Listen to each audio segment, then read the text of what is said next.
ನಮಸ್ಕಾರ ಸ್ನೇಹಿತರೆ. ಕನ್ನಡ ಚಿತ್ರರಂಗದ ಅತ್ಯಂತ ವಿಭಿನ್ನ ನಟ, ನಿರ್ದೇಶಕ, ಚಿಂತಕ ಅಂತಲೇ ಹೆಸರು ಮಾಡಿರುವ ಉಪೇಂದ್ರ ಅವರ ವೈಯಕ್ತಿಕ ಜೀವನದ ಬಗ್ಗೆ ಕೇಳಿದರೆ ಬಹಳ ಜನರಿಗೆ ಒಂದು ಕುತೂಹಲ ಇರ್ತದೆ. ಯಾಕಂದರೆ ಪರದೆ ಮೇಲೆ ಎಷ್ಟು ವಿಭಿನ್ನವಾಗಿ ಕಾಣಿಸಿಕೊಳ್ತಾರೋ ನಿಜ ಜೀವನದಲ್ಲೂ ಅಷ್ಟೇ ಸಿಂಪಲ್, ಹಾಗೆ ಭಾವನಾತ್ಮಕವಾಗಿ ವ್ಯಕ್ತಿಯವರು. ಓಕೆನಾ. ಇನ್ನು ಅವರ ಪತ್ನಿ ಪ್ರಿಯಾಂಕಾ ಉಪೇಂದ್ರ ಇವರು ಕೂಡ ಕನ್ನಡ ಚಿತ್ರರಂಗದಲ್ಲಿ ತನ್ನದೇ ಆದ ಗುರುತನ್ನು ನಿರ್ಮಿಸಿಕೊಂಡಿದ್ದಾರೆ. ವಿಶೇಷವಾಗಿ ಮಹಿಳಾ ಪ್ರಧಾನ ಸಿನಿಮಾಗಳಲ್ಲಿ ಅಭಿನಯಿಸಿ ಪ್ರೇಕ್ಷಕರ ಮೆಚ್ಚುಗೆಯನ್ನು ಪಡೆದಿದ್ದಾರೆ.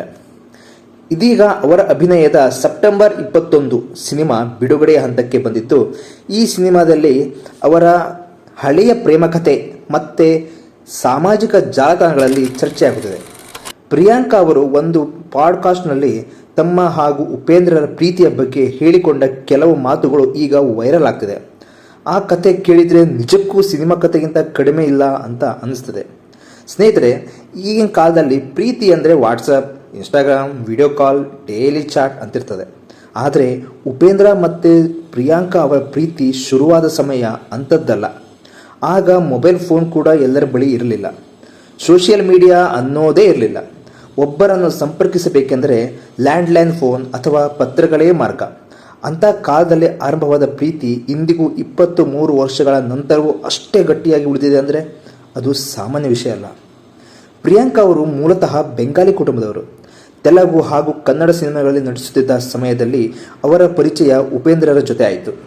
ಇವರಿಬ್ಬರು ಮೊದಲ ಬಾರಿ ಭೇಟಿಯಾದದ್ದು ರಾ ಚಿತ್ರದ ವೇಳೆ. ಆ ಸಮಯದಲ್ಲಿ ಇವರಿಬ್ಬರ ಮಧ್ಯೆ ಕೇವಲ ಸ್ನೇಹ ಮಾತ್ರ ಇತ್ತು. ಉಪೇಂದ್ರ ಆಗಲೇ ವಿಭಿನ್ನ ನಿರ್ದೇಶಕ ಹಾಗೂ ನಟನಾಗಿ ಹೆಸರು ಮಾಡಿದರು. ಇನ್ನು ಪ್ರಿಯಾಂಕಾ ಕೂಡ ಹೊಸ ಅವಕಾಶಗಳಿಗಾಗಿ ಬ್ಯುಸಿ ಇದ್ದರು.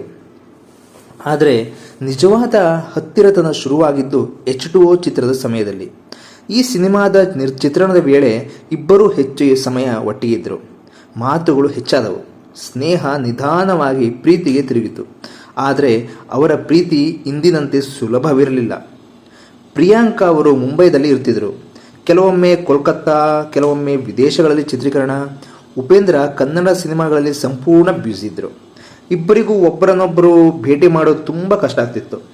ದಿನಗಟ್ಟಲೆ ಮಾತನಾಡಲು ಆಗದೇ ಇರುವ ಪರಿಸ್ಥಿತಿ ಬರ್ತಿತ್ತು.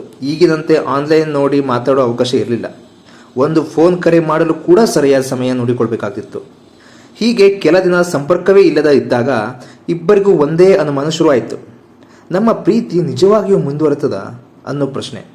ಬೇರೆ ಬೇರೆ ಊರು, ಬೇರೆ ಬೇರೆ ಕೆಲಸ, ಭೇಟಿ ಮಾಡಲು ಕಷ್ಟ, ಈ ಎಲ್ಲ ಕಾರಣಗಳಿಂದ ಇಬ್ಬರು ಬಹುಶಃ ನಮ್ಮಿಬ್ಬರಿಗೆ ಇದು ಸೆಟ್ ಆಗಲ್ಲ ಅಂತ ಯೋಚಿಸಿದ್ರಂತೆ. ಅದಷ್ಟೇ ಅಲ್ಲ, ಬ್ರೇಕಪ್ ಮಾಡ್ಕೊಳ್ಳೋಣ ಅನ್ನೋ ನಿರ್ಧಾರಕ್ಕೂ ಬಂದಿದ್ರಂತೆ. ಇದನ್ನೇ ಪ್ರಿಯಾಂಕಾ ಅವರು ಒಂದು ಸಂದರ್ಶನದಲ್ಲಿ ತುಂಬ ಭಾವನಾತ್ಮಕವಾಗಿ ನೆನಪಿಸ್ಕೊಂಡಿದ್ದಾರೆ. ನಾವು ತುಂಬ ದಿನ ಮಾತೇ ಆಡಲಿಲ್ಲ. ಆಗ ಅನ್ನಿಸ್ತು, ಹೀಗೆ ದೂರ ದೂರ ಇದ್ದರೆ ಹೇಗೆ ಜೀವನ ಸಾಗುತ್ತೆ, ಬಹುಶಃ ಬ್ರೇಕಪ್ ಮಾಡ್ಕೊಳ್ಳೋದೇ ಒಳ್ಳೆಯದು ಅಂತ ಹೇಳಿದ್ರಂತೆ. ಆದರೆ ಸ್ನೇಹಿತರೆ, ಕೆಲವೊಮ್ಮೆ ಜೀವನದಲ್ಲಿ ಒಂದು ಕ್ಷಣ, ಒಂದು ಕರೆ, ಒಂದು ಮಾತು ಎಲ್ಲವನ್ನೂ ಬದಲಾಯಿಸಿಬಿಡ್ತದೆ. ಇವರ ಜೀವನದಲ್ಲೂ ಅಂಥದ್ದೇ ಒಂದು ಘಟನೆ ನಡೆಯಿತು. ಆ ಸಮಯದಲ್ಲಿ ಉಪೇಂದ್ರ ಆಸ್ಟ್ರೇಲಿಯಾ ಮತ್ತು ನ್ಯೂಜಿಲೆಂಡ್ ಸಿನಿಮಾದ ಚಿತ್ರೀಕರಣದಲ್ಲಿದ್ದರು. ಇಬ್ಬರೂ ಬಹಳ ದಿನಗಳಿಂದ ಸಂಪರ್ಕದಲ್ಲಿರಲಿಲ್ಲ. ಒಂದು ದಿನ ಪ್ರಿಯಾಂಕಾ ತಮ್ಮ ಅಮ್ಮನ ಮನೆಯಲ್ಲಿ ಇದ್ದರಂತೆ. ಆಗ ಮನೆಯ ಲ್ಯಾಂಡ್ಲೈನ್ಗೆ ಒಂದು ಫೋನ್ ಬಂತು. ಸಾಮಾನ್ಯವಾಗಿ ಆ ಕಾಲದಲ್ಲಿ ಮನೆ ಕರೆ ಬಂದರೆ ಮನೆಯಲ್ಲಿರುವ ಯಾರಾದರೂ ಫೋನ್ ತೆಗೆದುಕೊಳ್ತಾರೆ. ಆದರೆ ಆ ದಿನ ಯಾದೃಚ್ಛವಾಗಿ ಪ್ರಿಯಾಂಕಾ ಅವರೇ ಫೋನ್ ರಿಸೀವ್ ಮಾಡಿದ್ರಂತೆ. ಫೋನ್ ತೆಗೆದುಕೊಂಡ ತಕ್ಷಣ ಅಲ್ಲಿ ಕೇಳಿಸಿಕೊಂಡ ಧ್ವನಿ, ನಾನು ಉಪ್ಪಿ. ಆ ಕ್ಷಣ ಅವರಿಗೆ ಶಾಕ್ ಆಯ್ತಂತೆ. ನಿನಗೆ ಈ ನಂಬರ್ ಹೇಗೆ ಸಿಕ್ಕಿತು ಎಂದು ಕೇಳಿದ್ರಂತೆ. ಆಗ ಉಪೇಂದ್ರ, ಯಾವುದೋ ಡೈರಿಯಲ್ಲಿ ಸಿಕ್ತು, ನಿನ್ನ ಜೊತೆ ಮಾತಾಡ್ಬೇಕನ್ನಿಸ್ತಿತ್ತು. ಈಗ ನಾನು ಆಸ್ಟ್ರೇಲಿಯಾದಲ್ಲಿದ್ದೀನಿ, ನಿನ್ನನ್ನು ತುಂಬ ಮಿಸ್ ಮಾಡ್ಕೊಳ್ತಾ ಇದ್ದೀನಿ ಎಂದ್ರಂತೆ. ಆ ಒಂದು ಮಾತು, ಐ ಮಿಸ್ ಯು ಅನ್ನೋ ಭಾವನೆ ಉಂಟಲ್ಲ, ಇವರಿಬ್ಬರ ಪ್ರೀತಿಯನ್ನು ಮತ್ತೆ ಜೀವಂತ ಮಾಡ್ತಂತೆ. ಬ್ರೇಕಪ್ ಅಂತ ಯೋಚಿಸಿದ ಇಬ್ಬರೂ ಮತ್ತೆ ಹತ್ತಿರವಾದರು, ಮತ್ತೆ ಮಾತನಾಡಲು ಶುರು ಮಾಡಿದರು. ಆ ಸಂಬಂಧ ಕೊನೆಗೆ ಮದುವೆವರೆಗೂ ತಲುಪಿತು. ಪ್ರಿಯಾಂಕಾ ಅವರು ಹೇಳಿದ ಒಂದು ಮಾತು ಬಹಳ ಜನರಿಗೆ ತಡ್ತದೆ. ಆ ದಿನ ನಾನು ಮನೆಯಲ್ಲಿ ಇರದೇ ಇದ್ದಿದ್ದರೆ, ಅಥವಾ ನನ್ನ ಬದಲಿಗೆ ಬೇರೆ ಯಾರಾದರೂ ಫೋನ್ ತೆಗೆದುಕೊಂಡಿದ್ದರೆ ಬಹುಶಃ ನಮ್ಮ ಜೀವನವೇ ಬೇರೆ ಆಗ್ತಿತ್ತು ಎಂದು ನಕ್ಕೊಂಡು ಹೇಳಿಕೊಂಡಿದ್ದಾರೆ. ಆದರೆ ಅದೇ ಸಮಯದಲ್ಲಿ ಇದು ವಿಧಿಲಿಖಿತ ಇರಬಹುದು ಎಂದು ಹೇಳಿದ್ದಾರೆ. ಸ್ನೇಹಿತರೆ, ಕೆಲವೊಮ್ಮೆ ಜೀವನದಲ್ಲಿ ದೊಡ್ಡ ದೊಡ್ಡ ಘಟನೆಗಳು ತುಂಬ ಸಣ್ಣ ಕ್ಷಣಗಳಿಂದ ಆರಂಭವಾಗ್ತದೆ. ಇಲ್ಲಿ ಒಂದು ಲ್ಯಾಂಡ್ಲೈನ್ ಕರೆ ಇಬ್ಬರ ಜೀವನವನ್ನೇ ಬದಲಾಯಿಸಿಬಿಟ್ಟಿದೆ. ನಂತರ ಇವರಿಬ್ಬರು ಮದುವೆ ಆದರು. ಇಂದು 23 ವರ್ಷಗಳ ಸುಖಿ ದಾಂಪತ್ಯ ಜೀವನ ನಡೆಸ್ತಿದ್ದಾರೆ. ಇವರಿಗೆ 2 ಮಕ್ಕಳಿದ್ದಾರೆ. ಮಕ್ಕಳು ಈಗ ಚಿತ್ರರಂಗದಲ್ಲಿ ಆಸಕ್ತಿ ತೋರಿಸ್ತಿದ್ದಾರೆ ಎಂಬ ಮಾತುಗಳಿವೆ. ಮದುವೆಯ ನಂತರದ ಜೀವನ ಬಗ್ಗೆ ಕೂಡ ಪ್ರಿಯಾಂಕಾ ತುಂಬ ನಿಜವಾದ ಮಾತು ಹೇಳಿದ್ದಾರೆ. ಅವರು ಹೇಳುವ ಪ್ರಕಾರ ಮದುವೆಯ ಮೊದಲ 5 ವರ್ಷ ತುಂಬ ಮುಖ್ಯ. ಆ ಸಮಯದಲ್ಲಿ ಒಬ್ಬರನ್ನೊಬ್ಬರು ಅರ್ಥ ಮಾಡಿಕೊಳ್ಬೇಕು. ಮನೆಯ ಜವಾಬ್ದಾರಿ, ಕೆಲಸದ ಒತ್ತಡ, ಕುಟುಂಬ ಎಲ್ಲವನ್ನು ಸಮತೋಲನ ಮಾಡಿಕೊಳ್ಬೇಕು. ಅವರು ಹೇಳಿದ ಒಂದು ಮಾತು ಈಗ ಸಾಮಾಜಿಕ ಜಾಲತಾಣಗಳಲ್ಲಿ ಹೆಚ್ಚು ವೈರಲ್ ಆಗ್ತಿದೆ.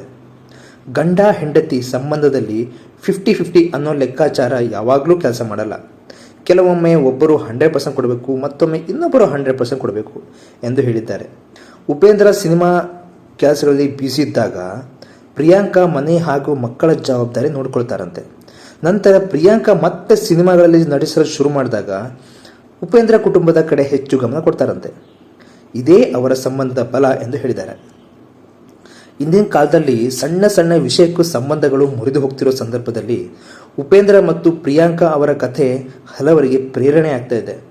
ದೂರ ಇದ್ದರೂ, ಸಮಯ ಸಿಗದಿದ್ದರೂ ನಿಜವಾದ ಪ್ರೀತಿ ಇದ್ದರೆ ಸಂಬಂಧ ಉಳಿಯುತ್ತದೆ ಅನ್ನೋದಕ್ಕೆ ಇವರ ಜೀವನವೇ ಒಂದು ಉದಾಹರಣೆ. ಇನ್ನು ಪ್ರಿಯಾಂಕಾ ಉಪೇಂದ್ರ ಅವರು ಈಗ ಮಹಿಳಾ ಪ್ರಧಾನ ಸಿನಿಮಾಗಳಲ್ಲಿ ಹೆಚ್ಚಾಗಿ ಕಾಣಿಸಿಕೊಳ್ತಿದ್ದಾರೆ. ವಿಶೇಷ ಕಥೆಯಾಗಿರುವ ಸಿನಿಮಾಗಳನ್ನು ಆಯ್ಕೆ ಮಾಡಿಕೊಂಡು ನಡೆಸುತ್ತಿದ್ದಾರೆ. ಅವರ ಮುಂದಿನ ಸಿನಿಮಾ ಸೆಪ್ಟೆಂಬರ್ 21 ಮೇಲೂ ಸಾಕಷ್ಟು ನಿರೀಕ್ಷೆ ಇದೆ. ಇನ್ನು ಉಪೇಂದ್ರರ ವಿಷಯಕ್ಕೆ ಬಂದರೆ, ಇಂದಿಗೂ ಕನ್ನಡ ಸಿನಿಮಾದಲ್ಲಿ ವಿಭಿನ್ನ ಚಿಂತನೆಯ ನಿರ್ದೇಶಕ ಮತ್ತು ನಟ ಎನ್ನುವ ಹೆಸರು ಉಳಿಸಿಕೊಂಡಿದ್ದಾರೆ. ಅವರ ಸಿನಿಮಾಗಳು ಯಾವಾಗಲೂ ಹೊಸತನದಿಂದಿರಬೇಕು. ಅದೇ ರೀತಿ ಅವರ ವೈಯಕ್ತಿಕ ಜೀವನವೂ ಹಲವರಿಗೆ ಸ್ಫೂರ್ತಿಯಾಗಿದೆ. ಸ್ನೇಹಿತರೆ, ಒಂದು ಲ್ಯಾಂಡ್ಲೈನ್ ಕರೆ, ಒಂದು ಮಿಸ್ ಯು ಅನ್ನೋ ಮಾತು ಮತ್ತು ಒಬ್ಬರ ಮೇಲೊಬ್ಬರಿಗೆ ಇದ್ದ ನಿಜವಾದ ಕಾಳಜಿ ಇವತ್ತಿಗೆ 23 ವರ್ಷದ ಸುಂದರ ದಾಂಪತ್ಯ ಜೀವನವಾಗಿ ಬೆಳೆದಿದೆ. ಈ ಕತೆ ಕೇಳಿದರೆ ನಿಜಕ್ಕೂ ಸಿನಿಮಾ ಕಥೆಯೇ ಅನಿಸ್ತದೆ. ಹಾಗಿದ್ರೆ ಉಪೇಂದ್ರ ಮತ್ತು ಪ್ರಿಯಾಂಕಾ ಅವರ ಈ ಪ್ರೇಮ ಕಥೆಯ ಬಗ್ಗೆ ನಿಮಗೆ ಏನು ಅನಿಸ್ತು ಅನ್ನೋದನ್ನು ಕಾಮೆಂಟ್ನಲ್ಲಿ ತಿಳಿಸಿ. ಇವರ ಜೋಡಿ ನಿಮಗೆ ಇಷ್ಟವಾ? ಅಥವಾ ಇಂತಹ ಇನ್ನಷ್ಟು ಸಿನಿ ಕಥೆಗಳಿಗಾಗಿ ಚಾನಲನ್ನು ಸಬ್ಸ್ಕ್ರೈಬ್ ಮಾಡೋದನ್ನು ಮಾತ್ರ ಮರಿಬೇಡಿ. Thank you friends.